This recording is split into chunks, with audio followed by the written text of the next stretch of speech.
Retaliating to the killing of its two members, Hamas militants fired multiple rockets into Israel on Wednesday night. Israeli army responded with massive airstrikes across the besieged Gaza Strip.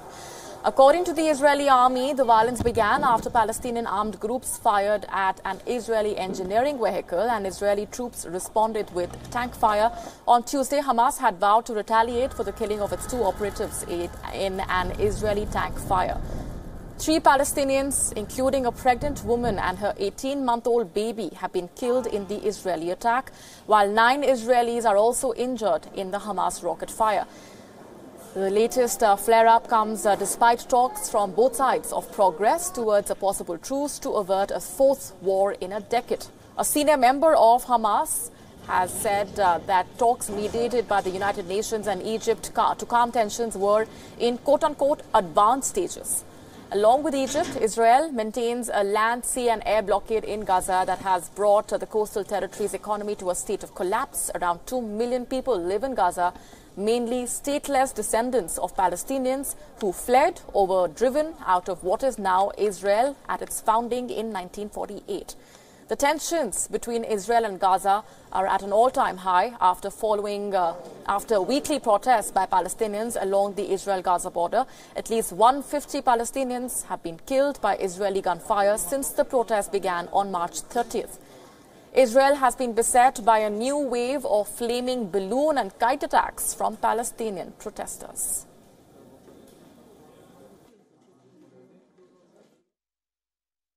The situation in Gaza is plummeting very quickly. Hamas and Israel are exchanging fire. It has been reported that during the night 150 rockets left the Gaza Strip towards Israel and injured 3 Israeli defense forces. Israel decided to respond with heavy artillery, and we know by far about 3 civilian casualties within the Gaza Strip. It's a very dangerous situation which could eventually escalate into proper war. Remember that Israel and Hamas has fought 3 wars in the last decade. The last war was just in 2014, 4 years ago. This situation started plummeting, I would say, on Friday the 20th of July when a sniper belonging to Hamas killed an Israeli soldier during the Friday, one of the many Fridays of the Great March of Return, which still continues to happen, with Palestinians going to the fence dividing Israel and Gaza every Friday to protest and demand for the right to return to their original lands. Remember that Israel is the only country in the world which did not allow refugees to go back to their houses after the end of the war. From Friday the 20th of July, the situation started plummeting, and ever since it has gone worse.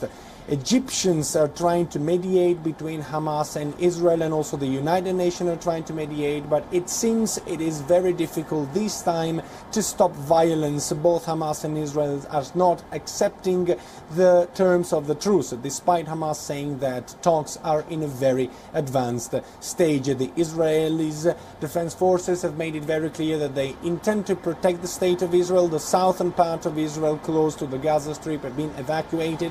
They are considering to keep it empty for a number of days according to how the situation goes. The Prime Minister Benjamin Netanyahu also called off a trip to Colombia in order to be present to the negotiations for an eventual truce. So it's a very delicate situation, and it could precipitate any moment from now onward. Should the United Nations and the Egyptian government not succeed in convincing Hamas and Israel, it is not worth going to war. And it is not worth going to war because the civilian population in the Gaza Strip is already suffering.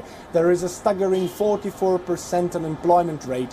Half of the population live below the poverty lines, and 95% of the water is not drinkable. So Gaza is very, very much strained. An eventual war would be a disaster for the population of the Strip.